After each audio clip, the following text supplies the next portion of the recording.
বিভিন্ন ব্যাংক থেকে কিস্তির টাকা নিয়ে কিন্তু সাগরে তারা এই মুহূর্তে মাছ ধরতে গেছেন, কিন্তু কাঙ্ক্ষিত সেই মাছ না পেয়ে তারা হতাশায় কিন্তু তাদের দিন যাপন করছেন। এই মুহূর্তে ঘাটে যা শতে শতে ট্রলার কিন্তু তারা অলস সময় পার করছেন।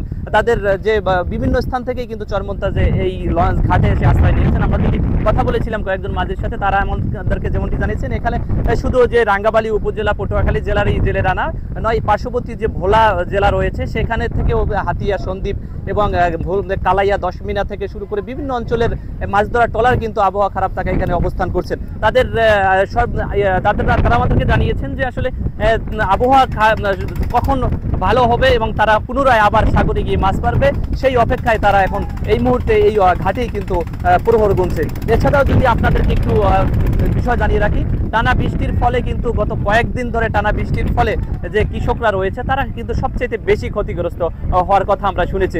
সাগরের যে গাম্ভীর জেলেদের পাশাপাশি কিন্তু কৃষকরা ক্ষতিগ্রস্ত হচ্ছে, কারণ যে আমন ধান রয়েছে সেই আমন ধানের বীজতলা এখনই কিন্তু সময়।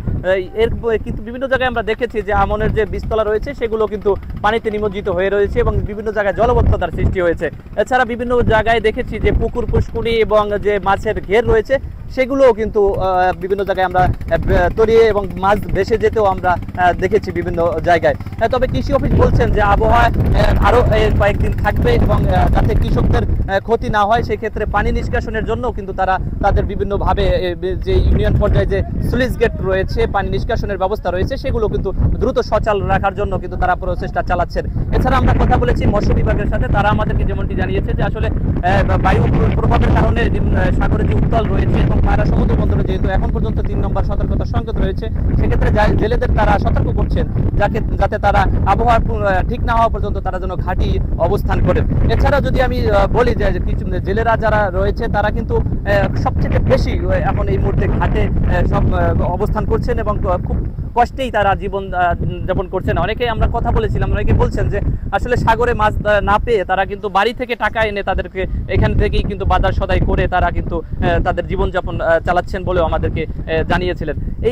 এই মুহূর্তে যদি আবহাওয়ার কথা একটু যদি আপনাদেরকে জানিয়ে রাখি, সেটা হলো সকাল থেকেই কিন্তু বৃষ্টি হচ্ছে। এর আগেও গত 3 দিন থেকে 4 দিন পর্যন্ত কিন্তু টানা বৃষ্টি হয়ে যাচ্ছে, সাথে বাতাস, দমকা বাতাসও রয়েছে। এই মুহূর্তে আবহাওয়াটা কিছুটা মেঘাচ্ছন্ন রয়েছে, দমকা বাতাসও রয়েছে। তবে কিছুক্ষণ আগে টানা বৃষ্টির ফলে কিন্তু এখানে দাঁড়িয়ে থাকাও কিন্তু আমরা দাঁড়িয়ে থাকতে পারিনি। তবে এই আপনারা দেখতে পাচ্ছেন যে ঠিক পিছনের দিকে যদি আমরা ক্যামেরার মাধ্যমে দেখাই, সেখানে কিন্তু জেলেরা তাদের যে সাগর থেকে আসা যে জালগুলো রয়েছে সেগুলো কিন্তু তারা মেরামত করছেন এবং অপেক্ষা করছেন কখন আসলে সাগরে ফিরে যাওয়া যায়। তাদের ফিরে যাবেন এবং তাদের আশা যে এবার আবহাওয়া দ্রুত ভালো হলে তারা সাগরে গিয়ে দ্রুত মাছ মারবেন এবং অনেক বেশি মাছ পাবেন বলে এমন আশাও তারা করছেন বলে আমাদেরকে জেলেরা জানিয়েছেন।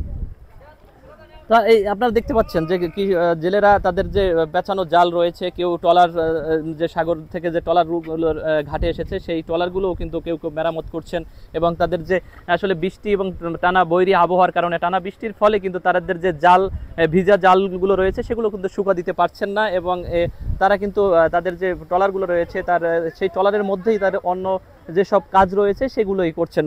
তো এই আপনাদের যদি এই আবহাওয়া সম্পর্কেও জানাই যে আসলে এই সর্বশেষ পটুয়াখালীর রাঙ্গাবালী থেকে যদি সর্বশেষ জানানোর চেষ্টা করি, সেটা হলো এই মুহূর্তে আবহাওয়ার বাতাস রয়েছে এবং মেঘাচ্ছন্ন রয়েছে, বৃষ্টি এই মুহূর্তে আসলে নেই। তো এই ছিল আমার কাছে সর্বশেষ পটুয়াখালীর রাঙ্গাবালীর চরমন্তাজ থেকে।